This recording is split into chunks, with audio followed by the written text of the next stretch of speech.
Hi, welcome to நாளைய வெற்றியாளர்கள். இந்த வீடியோவில் உவமை தொடரின் பொருளறிதல். உவமை தொடர்னா என்ன, அதோட பொருட்கள் பற்றி பார்க்கலாம்.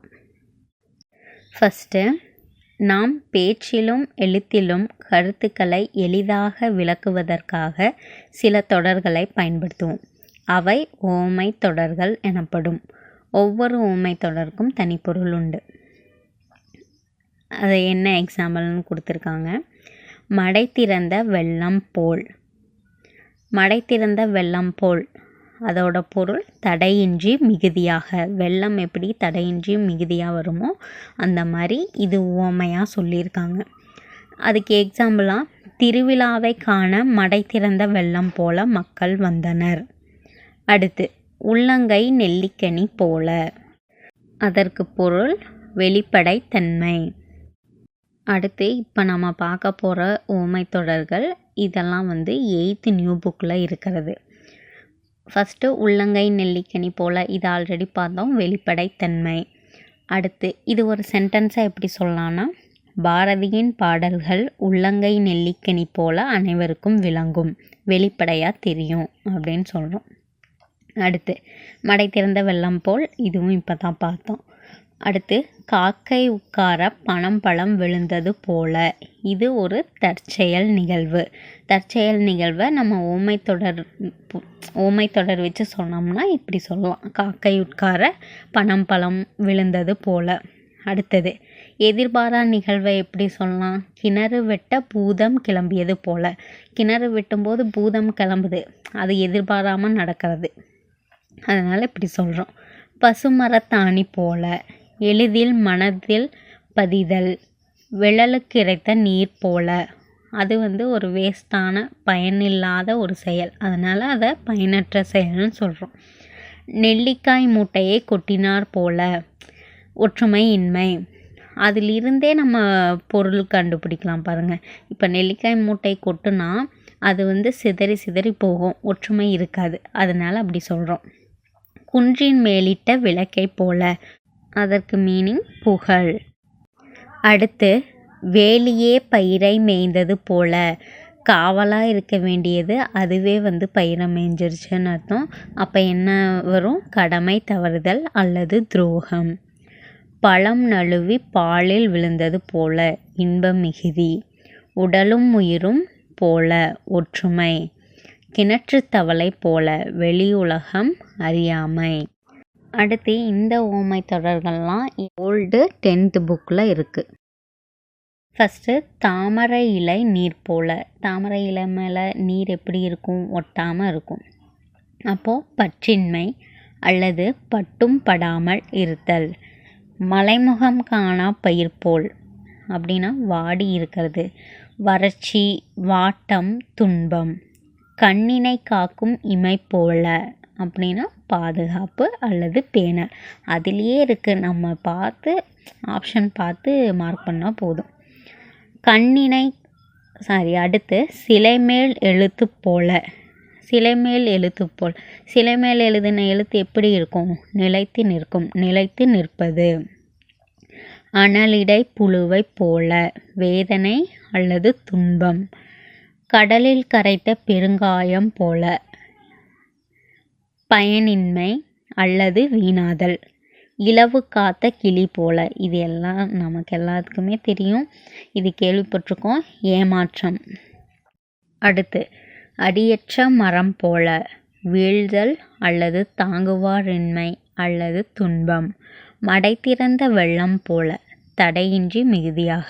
கல் மேல் எழுத்து போல் அல்லது சிலை மேல் எழுத்து போல, இப்போ தான் பார்த்தோம். அப்படின்னா நிலைத்து நிற்பது அல்லது உறுதி. அத்தி பூத்தார் போல. அரிதா நிகழ்வது. அரிய நிகழ்வு அல்லது அரிதாக. மலரும் மனமும் போல. ஒற்றுமை அல்லது இணைந்து இருத்தல். கீரியும் பாம்பும் போல. பகை அல்லது வேற்றுமை. அடுத்து, உள்ளங்கை நெல்லிக்கனி போல நமக்கே தெரியும். கிணற்று தவளை போலும் பார்த்துட்டோம். நிலவும் வானும் போல ஒற்றுமை. பசுமரத்தாணி போல் பார்த்தாச்சு. வேலியே பயிரை மேய்ந்தது போல் இதுவும் பார்த்துட்டோம். எக்ஸ்ட்ரா தீங்கு அல்லது ஏமாற்றுதல்.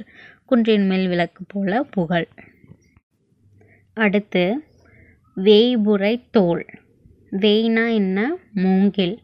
அப்போது மூங்கில் போன்ற தோல். அடுத்து தாயொப்ப பேசும் மகள், அதாவது தாயை போன்று மகள் பேசுதல். முழவு உரல் தடக்கை. முழவு அப்படின்னா ஒரு மத்தளம் அல்லது முரசு. முழவு உரல் தடக்கை. தடக்கை பெரிய பெரிய கை, மத்தளம் போன்ற பெரிய கைகள். மலரன்ன சேவடி, மலர் போன்ற சேவடி. இந்த போல, புறைய, அன்ன அதெல்லாம் ஊமை உருபு தானே, அதை வச்சு இந்த ஊமை தொடர்கள் கொடுத்துருக்காங்க. அடுத்து நியூ புக் 9ஆம் வகுப்புலேருந்து ஊமை தொடர்களை உருவகத் தொடர்களாக மாற்றுக. மலர்விழி வீணை வாசித்தாள், கேட்டவர் வெள்ளம் போன்ற இன்பத்தில் நீந்தினர். அப்போ எப்படி ஊமை தொடரை உருவகத் தொடராக மாற்ற முடியும்? நார்மலாக இப்போ கயல்விழின்னு இருக்குன்னு வச்சுக்கோங்க. கயல் போன்ற விழி, இது ஓமை தொடர். இதை உருவகமாக மாற்றணும்னா என்ன பண்ணுவோம்? அப்படியே ரிவர்ஸில் போடுவோம். விழி கயல் அப்படின்னு போடுவோம். நார்மலாக என்னங்க, உவமைனா போன்ற, போல அந்த உவம உருபு வெளிப்படையாக வரும். உருவகம்னா ஓம உருபு மறைஞ்சு வரும். அதுதான் கயல் போன்ற விழினா ஓமை, விழி கயல்னா உருவகம். ஓகே, உருவகம்னா என்னன்னு பார்த்தோம், ஓமைனா என்னன்னு பார்த்தோம். இந்த வேறுபாடு வச்சு இந்த கொஸ்டின் சால்வ் போடலாம். இப்போ ஃபஸ்ட் கொஸ்டினில் வீணை வாசிக்கிறாங்க. அதில் கேட்டவங்க வெள்ளம் போன்ற இன்பத்தில் அப்படின்னு இருக்கா. இப்போ இது உவமை கொடுத்துருக்காங்க. நம்ம உருவகம்னா மாற்றணும்னா என்ன? வெள்ளம் போன்ற இன்பத்தை எப்படி எழுதணும்? இன்ப வெள்ளம்னு போடணும். அடுத்த கொஸ்டின், குழலியின் இசையை சுவைத்தவர் கடல் போன்ற கவலையிலேருந்து நீங்கினார். அவங்களுக்கு கவலை எப்படி இருக்கான்? என்ன உவமை கொடுக்குறாங்கன்னு பாருங்கள். கவலை கடல் போல் இருக்கான். அப்போது கடல் போன்ற கவலை, இதை உருவகமாக மாற்றணும்னா குழலியின் இசையை சுவைத்தவர் கவலை கடலிலிருந்து நீங்கினர் அப்படின்னு போடணும். அடுத்து தேன் போன்ற மொழியை பவளவாய் திறந்து படித்தாள். இப்போ பவளம் போன்ற வாயை திறந்து படிக்கிறாங்கன்னு அர்த்தம். இதை உருவகமாக எப்படி மாற்றலாம்?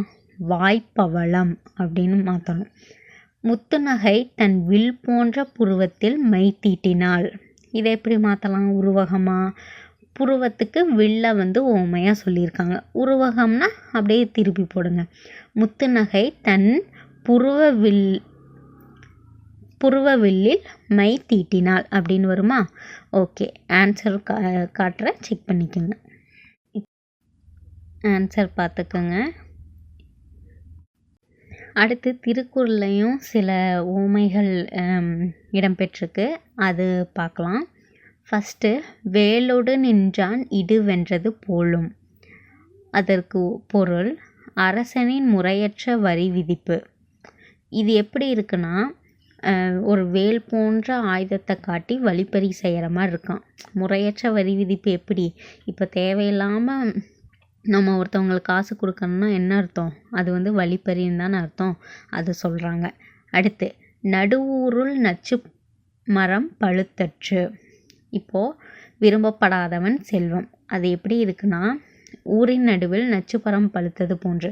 இப்போ ஏதாச்சும் விஷச்செடி இருந்ததுன்னா அது யாருக்கும் பயன்படாது, அது வேஸ்ட்டு தான். அதுதான் பொருள் குறிக்குது. அடுத்து குன்றேறி யானை போர் கண்டற்றாள். இதில் என்ன உவமை வந்திருக்கு? கைப்பொருள் கொண்டு செய்யும் செயல். அதுக்கு பொருள் மலைமேல் நின்று கொண்டு யானை போரை காண்பது போன்றது. இப்போ பாதுகாப்பு, குன்றேறி யானை போர் கண்டாற்றால்னா பாதுகாப்பு. நம்ம கையில் ஒரு பொருள் இருந்து ஒரு செயலை செஞ்சோம்னா பாதுகாப்பாக செய்யலாம், எந்த தயக்கமும் தேவையில்லை, அது குறிக்குது. கரும்பு போல் சொல்ல பயன்படும் கீழ். கரும்பை பிழிவது போல நெருக்கி பிழிந்தால்தான் பயன்படுவர் கயவர், கேட்டவுடனே உதவி செய்வர் சான்றோர். சான்றோன்னா கேட்ட உடனே உதவி செய்கிறவங்க. இதே ரொம்ப நெருக்கி பிழிஞ்சாதான் உதவி செய்கிறவங்க கயவர் அப்படிங்கிற பொருளை கொடுத்துருக்கு.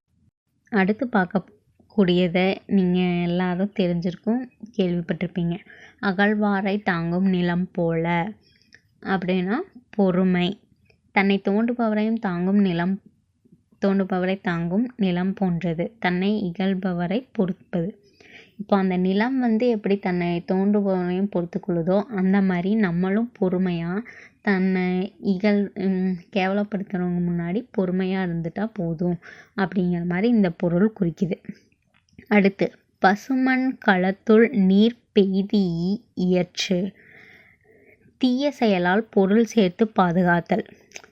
அது எப்படி இருக்குமாமா, பச்சை களிமண் களத்தில் நீரூற்றி வைப்பது போன்று நிலைக்காதான். தீய செயல் மூலமாக ஒரு பொருளை சேர்த்தோம்னா அது நிலைக்காது. அது எப்படி இருக்கும், இப்போது அந்த மண்பாண்டத்தை பக்குவப்படுத்தினா தான் நம்ம அதில் தண்ணி ஊற்றி வச்சு பயன்படுத்த முடியும். ஆனால் இதே பச்சை மண் களத்தில் இது பண்ணால் அது வேஸ்ட்டு, நிலைக்காது அப்படின்னு பொருளை குறிக்குது. அடுத்து, சமன் செய்து சீர்தூக்கும் கோல் போல். சமன் செய்துனா என்ன, நடுநிலைமை, அதை தான் சொல்கிறாங்க. நடுநிலைமையுடன் செயல்படுதல். அடுத்து, எரிமுன்னர் வைத்தூறு போல. எரிமுன்னர், எரி, இங்கே பழி வரும் முன்னர் காத்து கொள்ளாதவர் வாழ்க்கை அழிந்துவிடும். வைத்தூறு அப்படின்னா காத்து கொள்ளாதவர் வாழ்க்கை அழிந்துவிடும். அதுபோல் பழி வரும் முன்னரே ஒருத்தவங்க காத்து கொள்ளினா தன்னோட வாழ்க்கை அழிஞ்சிரும். இழுக்கல் உடையூழி ஊற்றுக்கோள் அற்றே. ஒழுக்கமுடையவர் சொற்கள் அல்லது வழுக்குகின்ற நிலத்தில் ஊன்றுகோர் உதவுவது போன்றது சான்றோர் சொல்லும் சொற்கள். இங்கே எதுக்கும் ஊமைப்படுத்துகிறாங்க, ஊன்றுகோலுக்கும் சான்றோர் உரைகளுக்கும் ஊமைப்படுத்துகிறாங்க. சான்றோர் உரைகள் நமக்கு எப்படி பயன்படுமாமா, வழுக்குகிற நிலத்தில் ஒரு ஊன்றுகோல் மாதிரி இது துணை புரியும் அப்படின்னு சொல்கிறாங்க. அடுத்து, அழுக்காருடையான் கண் ஆக்கம் போன்றது. அழுக்காறுனா பொறாமை.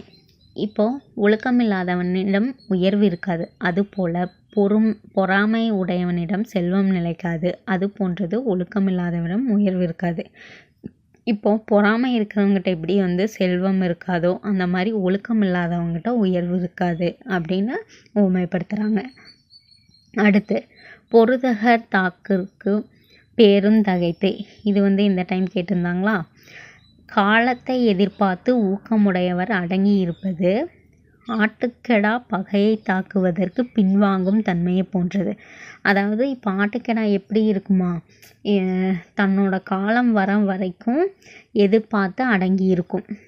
ஆட்டுக்கெடா தன்னோட காலம் வர வரைக்கும் பின்வாங்கும். அதுபோல் ஊக்கமுடையவர் காலத்தை எதிர்பார்த்து காத்திருப்பாங்க அப்படின்னு இந்த குறள் சொல்லுது.